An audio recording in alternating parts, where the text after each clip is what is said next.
Il-ħtieġa għall-għajnuna diretta mill-Ġnus Magħquda fl-isfida tal-immigrazzjoni illegali hija imminenti. Insista dwar dan il-Prim Ministru Joseph Muscat fl-laqgħa mal-Kummissarju għoli għar-Refuġjati tal-Ġnus Magħquda Gueterres. Il-Prim Ministru Muscat qal li pajjiżna ma jistax jitħalla jaqdef waħdu għax din il-problema mhijiex ta' pajjiż wieħed biss iżda hija waħda globali. Għalhekk saħaq li jeħtieġ li jkun hemm politika komuni dwar l-immigrazzjoni fost il-pajjiżi tal-Unjoni Ewropea. Il-Prim Ministru rrefera s-sitwazzjoni fil-Libja u sostna li jeħtieġ li din il-problema tkun indirizzata b'intervent mill-Ġnus Magħquda. Għalkemm saħaq li din għandha tieħu f'konsiderazzjoni r-rieda tal-maġġoranza tal-poplu Libjan meta tagħmel dan.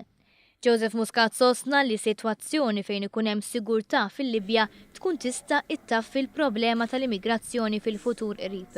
Min-naħa tiegħu il-Kummissarju Gueterres esprima l-ammirazzjoni tiegħu għall-ħidma li qed iwettaq pajjiżna fil-missjonijiet ta' għajnuna u salvataġġ tal-immigranti irregolari. Immigranti li jsibu ruhom f'diffikultà meta jippruvaw jaqsmu il-Mediterran.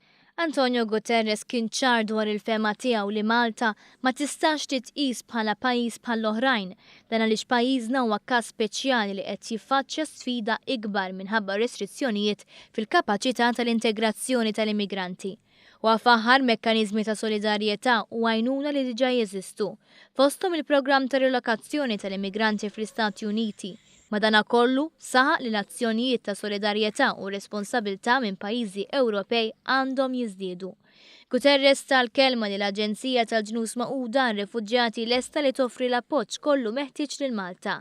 Iż-żjara ta' Gueterres f'pajjiżna bdiet nhar il-ġimgħa, matul altaqa' ma' numru ta' immigranti fiċ-ċentri fejn inżammu filwaqt li segwa mill-qrib il-ħidma tal-Forzi Armati ta' Malta.